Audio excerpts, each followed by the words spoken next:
Hi guys, recently I had to upgrade my Android version on my RKM V3 TV stick computer from 7.1 to 9.0 to be able to run newer applications. This little computer comes without an appropriate USB 2.0 OTG cable. But we have this outlet. This is USB 2.0 OTG capable outlet, and we should not confuse the outlet with this one, which is USB 3.0 outlet. So we are going to connect these computers through this outlet to the PC. Why is this important? What do I have to be careful about?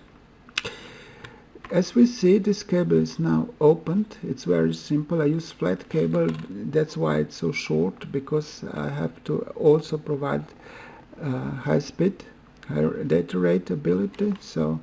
But the wires are just the same. I can use it as an adapter to a standard extension cable, which I then plug to a PC. But of course, I could also use this kind of cable, and then it could be much longer. So here we have power supply, we have D+, D-, and ground. And here we also have, from the other side, we have power supply, D+, D-, and ground. So I've inbuilt this kind of a small resistor. This is 1 kilo ohm resistor, and it is here under this insulation cover. So I got this insulation from a cable like this. It's very simple to obtain. So why is this? Computers that have USB 2.0 outlets are capable of providing power supplies to USB 2.0 devices, and the current the maximum current is 1/2 ampere, 500 milliamperes. So this means that actually if you are connecting two computers, and if there is a voltage difference on their outlets, which of course may occur and it is not unusual, it is actually it can be actually in range of 4.5 to 5.5 volts. So if we got a volt of difference between here, there would be a significant current. To prevent this, we inbuilt this resistor. And there is yet another thing. One may think that we can omit this power cable, but no, this is also a signaling cable. This signals to an OTG device that host is present on the other side. So I just want to make one more note, and this is that if you are buying such a cable with two male connectors, that most of the cables that you can buy into the electronic stores are meant to connect USB host to a USB device, not a USB host to a USB OTG device. Why is this important? Because this cable that I've mentioned has no such resistor. So it means that if there is something wrong, and if both computers start as hosts, then there would be a significant current here, and you may damage USB controllers on either computer. So let me show you how it works. So now we are going to close the cable because we're going to use it. So we're going to plug it in the computer like this, and then I've used extension cable. Here it is. If you have a good extension cable, then there should be no problems with programming the computer. So let me show you how it looks like on the screen. Here we go. So you see the application here. It says no devices found.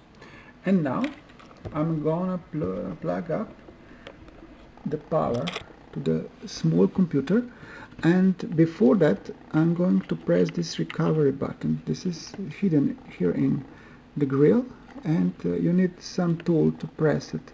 I made this lever simply out of an electric power grid cable. It's made from a hard copper wire. So I press down. I hear a sound when I press it down, and then I plug in the power.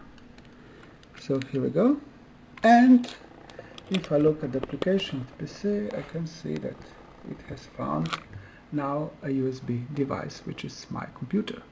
Just to remind you, this computer does not produce a video signal while in this kind of recovery mode. This outlet is active. So we can run test and we see test device start, test device success. So the connection has succeeded.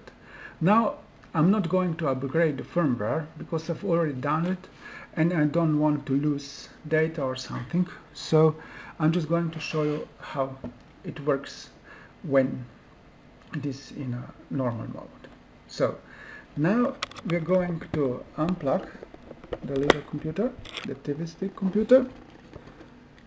Okay, we are going to unplug this OTG cable and we are going to connect the keyboard and mouse and power supply. So as you can see, we can also put this in this, and now this computer would act as a host for my keyboard and mouse, which are connected through the USB splitter. So I'm powering it on. So, and now we look at the screen of this small computer. So here it is. It's Android, and let's just check the version.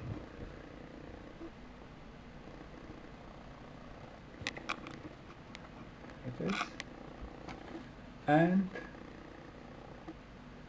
here we go to settings and go to device preferences and we click about, and as you can see, here is version 9, and this is what we wanted to do, and as we can see, it works. Thank you for your attention, and I hope to see you in the next video.